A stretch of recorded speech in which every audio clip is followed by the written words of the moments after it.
오늘도 주님의 은혜가 함께하는 귀한 삶이 되시기를 바랍니다. 오늘은 어버이날이죠. 부모님에게도 감사하고 또한 부모로서 주님이 기뻐하시는 믿음의 삶을 살아가는 우리 부모님들이 되시기를 바랍니다. 7장 1절입니다.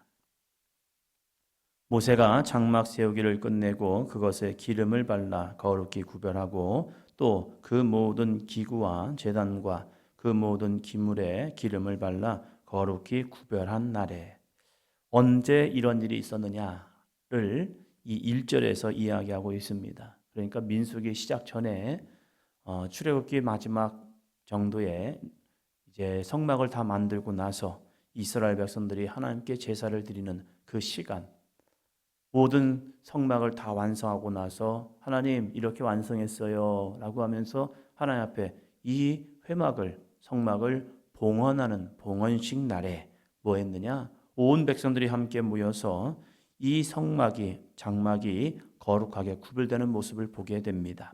거룩하게 구별되는 것은 다른 것이 아닙니다. 그것에 기름을 발랐다라고 말합니다. 기름을 바른다는 것은 우리가 이것이 기름을 통하여 구별되었습니다 라고 하는 형식적인 행사이죠. 우리도 마찬가지죠. 우리가 물과 성령으로 거듭납니다. 물은 우리가 자의적인 믿음을 가지고 내가 예수님의 사람이 되고 싶습니다. 저 예수님 믿겠습니다. 저 믿고 싶어요 라고 하는 믿음의 고백입니다. 이 믿음의 고백을 통하여서 우리는 물 세례를 받습니다. 이 사람이 하나님 믿음으로 나아갑니다. 그래서 성부와 성자와 성령의 이름으로 세례를 줍니다. 과거 초대교회 시대에는 세례보다는 침례가 많았죠. 침례를 통하여서 물속에 들어갔다 나옴을 통하여 마치 아이가 태어날 때 엄마의 자궁 속에서 이제 그 물속에 있다가 태어나는 것처럼 양수 속에 있다가 태어나는 것처럼 이 새롭게 태어나는 모습, 물로써 들어가서 우리가 죄가 씻김받고 새롭게 태어납니다 하는 의미에서 침례식을 거행했었죠. 그런데 지금은 이제 침례보다는 세례가 더 많아졌죠. 그래서 성부와 성자와 성령의 이름으로 세례를 주느라 물 세례를 받습니다. 그런데 물 세례를 받고 나서의 우리들이 특징이 있죠. 세례는 받았는데 그렇게 많이 변화되지 않는 것 같아요. 내가 정말로 주 예수를 믿음으로 고백하면서 예수는 나의 주님이십니다 라는 믿음의 고백을 했지만 여전히 옛 자아가 살아있는 나의 모습을 보게 되는 겁니다. 그래서 씨름하는 거죠. 주님, 저 변하고 싶어요. 저 변하려고 합니다. 그런데 잘 변하지 않는 것 같습니다. 어떻게 할까? 그럴 때 기도하죠. 기도할 때 놀라운 변화가 이루어진데 그게 무엇입니까? 성령 세례이죠. 웨슬리 목사님도 성령 세례를 받게 됩니다. 그 전까지도 그는 그냥 대충 신앙생활 했느냐? 아니에요. 성공의 사제의 아들로서 태어나서 열심히 어머니의 신앙의 이 권면을 통하여서 정말로 열심히 신앙생활했습니다. 그의 어머니 수산나 웨슬리가 얼마나 교육을 잘 시켰는지 10명의 자녀들을 믿음 안에서 잘 키워냈습니다. 그것도 홈스쿨을 통하여서요. 그러면서 정말로 이 존 웨슬리 목사님이 열심히 신앙생활하면서 그리고 신학교까지 갔죠. 그리고 공부도 잘하셔가지고 교수까지 합니다. 그러면서 경건 생활을 통하여서 어떻게 하면 우리가 믿음의 삶을 살아갈 것인가 주변의 사람들을 모아가지고 동생 찰스 웨슬리와 함께 홀리클럽이라고 어떻게 경건의 삶을 살아갈 것인가 이 모습을 보니까 옆에서 사람들이 볼 땐 비아냥거립니다. 저것들 규칙쟁이들이야.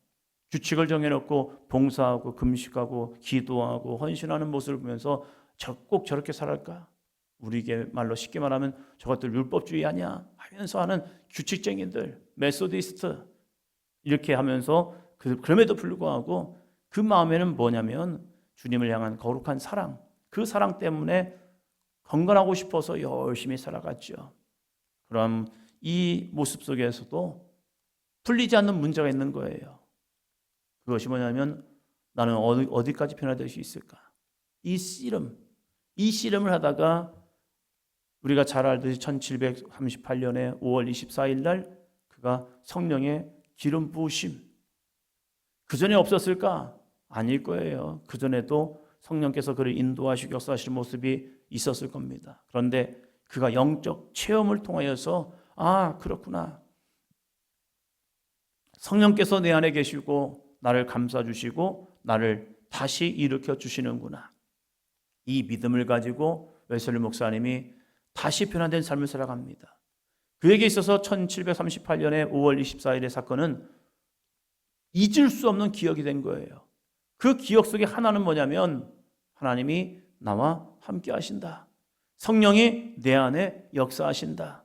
그 은혜가 주어지는 순간부터 그는 하나님의 사람으로, 구별된 사람으로 더 열심히 살아갑니다. 마치 이 성막을 만들어 놓고 장막을 만들어 놓고 기름 붓는 사건처럼 우리에게도 이 성령의 은혜가 임하는 삶이 되시기를 바랍니다.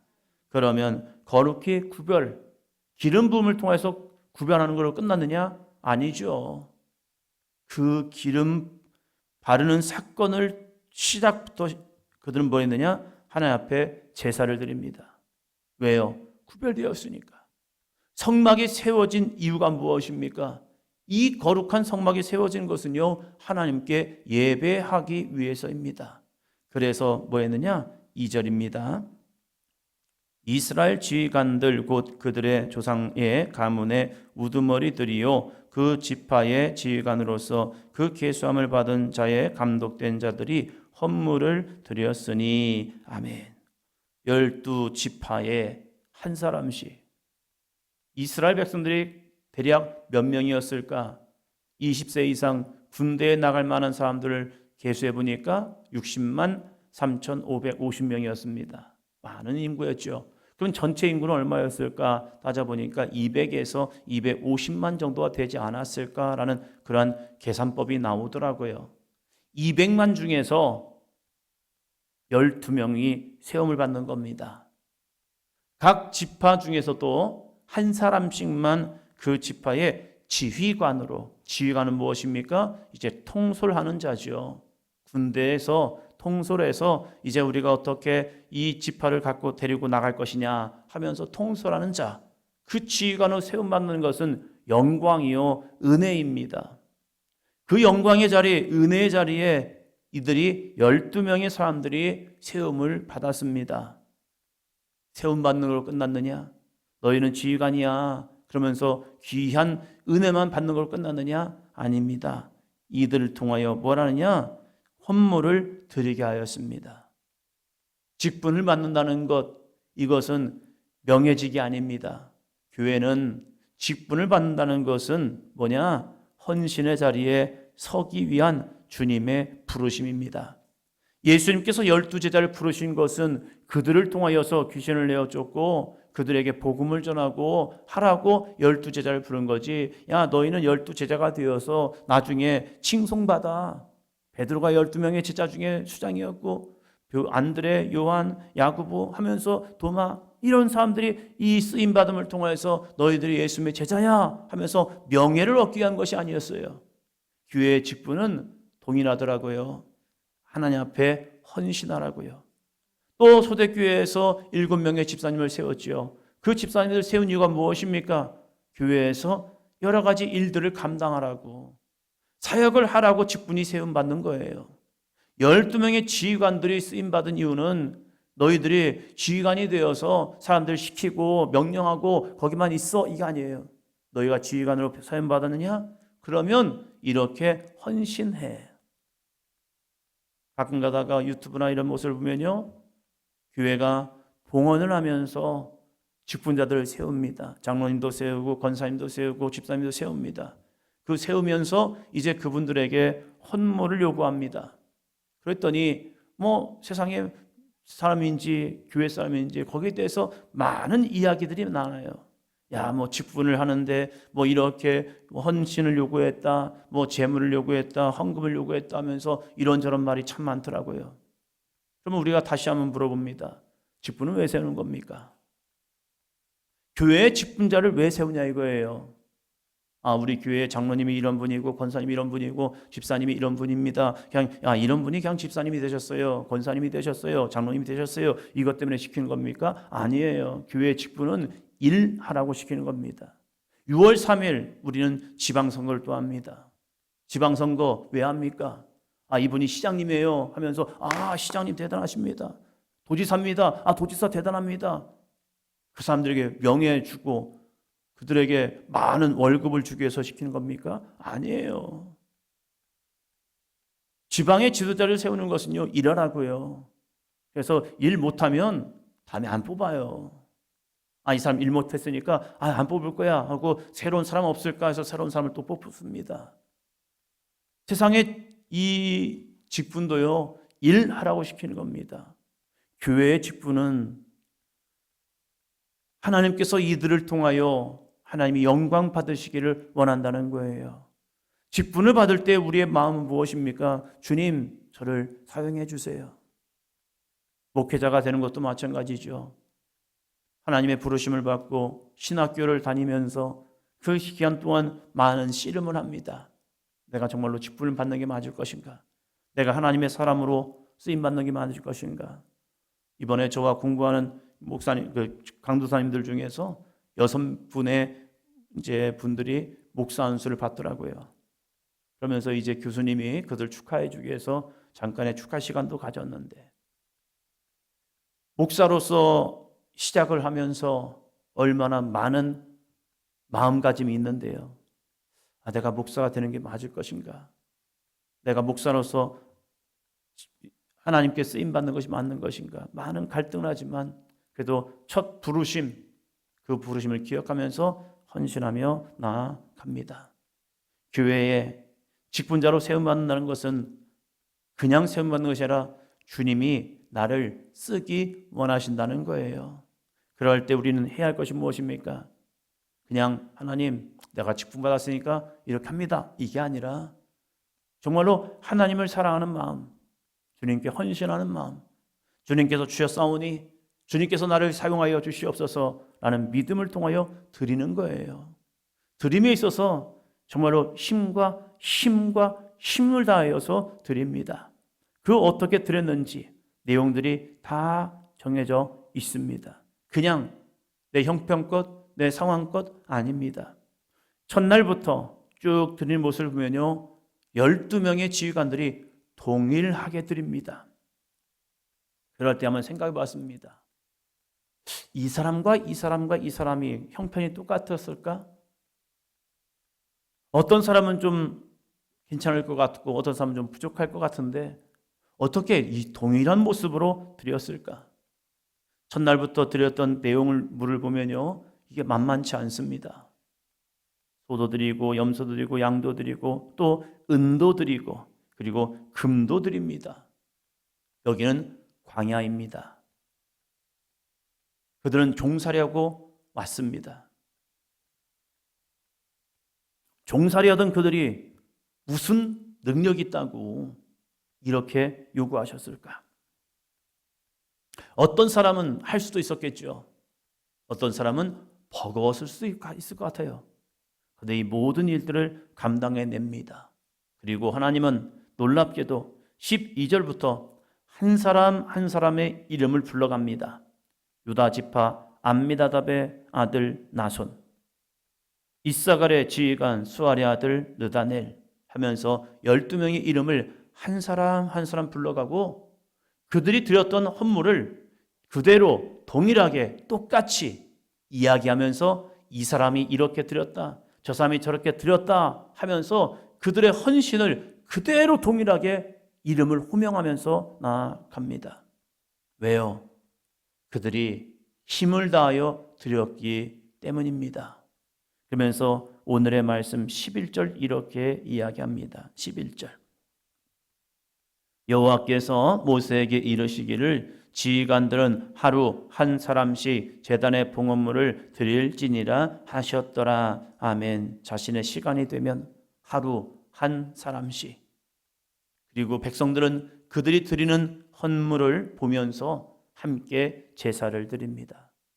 마음속으로는 이런 마음을 가졌겠죠. 와, 이런 분이 이렇게 드렸구나. 이 지파에 이 지휘관이 이렇게 드렸구나. 이 지파에 이 사람이 이렇게 드렸구나. 그대로 읽어줍니다. 요즘 시대로 한번 생각해 볼까요? 요즘 시대로 보면 이 장로님께서 이렇게 예물을 드렸습니다. 그러면 교인들은 어떤 반응을 할까? 이 장로님은 이렇게 예물을 드렸습니다. 이 권사님은 이렇게 예물을 드렸습니다. 이 집사님은 이렇게 예물을 드렸습니다. 헌금 액수를 이야기하면 시험 들 사람 진짜 많을 것 같아요, 요즘은요. 왜? 무엇 때문일까? 하나님은 한 사람이 드려진 헌물이 얼마나 귀하고 아름다운 것인지 그것을 이름을 불러가며 그들이 드려진 봉헌물을 그대로 이야기하면서 이 장로님이 이렇게 예물을 드렸다고, 이 권사가 이렇게 예물을 드렸다고, 이 집사가 이 예물을 드렸다고, 이 아이들이 이 이름으로 이렇게 예물을 드렸다고 봉헌 액수까지 그대로 얘기해 주는 거예요. 그럴 때 힘과 뜻과 하나님을 사랑하는 마음을 가지고 드렸던 사람들은요, 그것이 부끄러움이 아니라 주님, 제가 힘을 다했습니다. 제가 믿음을 다했습니다. 내가 사랑을 다했습니다. 주님, 영광 받아 주세요. 이 믿음의 고백이 되었다는 겁니다. 사랑하는 성도 여러분, 오해하지 않기를 바랍니다. 어느 교회든지 그들이 하나님께 예물을 드릴 때는 힘과 뜻을 다합니다. 그런데 주변에서는요, 그걸 가지고 왈가불가해요. 왜? 자기는 그렇게 드려봤느냐? 자기는 그렇게 헌신해봤느냐? 안 해봤거든요. 그러니까 그들의 헌신을 폄하하기도 합니다. 저 사람들은 돈 주고 직분 샀다고. 그 말 되게 무서운 말이거든요. 그런데 어느 교회가 장로 안수를 하면서 권사 직임을 하면서 이렇게 헌신을 요구했다. 이게 나쁜 짓인 것처럼. 그런데 그들이 이 헌신하는 것은요, 힘과 은혜, 사랑을 가지고 주님 앞에 헌신하는 믿음의 행위거든요. 근데 그것을 주변에서 이런저런 말을 하면서 그들의 주님을 향한 사랑을 좀 깎아내리는 모습들이 많더라고요. 오늘 이 민수기 7장은 12명의 지휘관들을 한 사람 한 사람 불러가면서 이가 이렇게 하나님을 사랑할 마음 가지고 헌신했어. 그것을 너희들은 기억해. 그리고 그들의 헌신을 축하해주고 격려해주고 박수 쳐줘. 그런 의미에서 7장, 어떻게 보면 짧게 끝날 수도 있는 장이에요. 12명의 지휘관들 이름 불러놓고 이들이 이렇게 했어 라고 하면 20절 안에 끝날 수 있는 이 장임에도 불구하고 똑같은 헌신을 똑같이 기록하면서 그들의 헌신의 속에 앞에 지휘관들의 이름을 불러주면서 너희는 기억해라. 이 성막이 세워지기 위해서 이렇게 헌신했어. 한 교회가 세워지기 위해서도, 한 교회가 봉헌되기 위해서도, 한 교회가 하나님 앞에 나아가기 위해서도 이러한 헌신된 사람들이 있었거든요. 우리 교회도 마찬가지죠. 그들을 축하해주고 격려해주고 박수쳐주며 또한 우리들도 함께 교회를 세워나가는 저와 여러분이 되기를 축원합니다.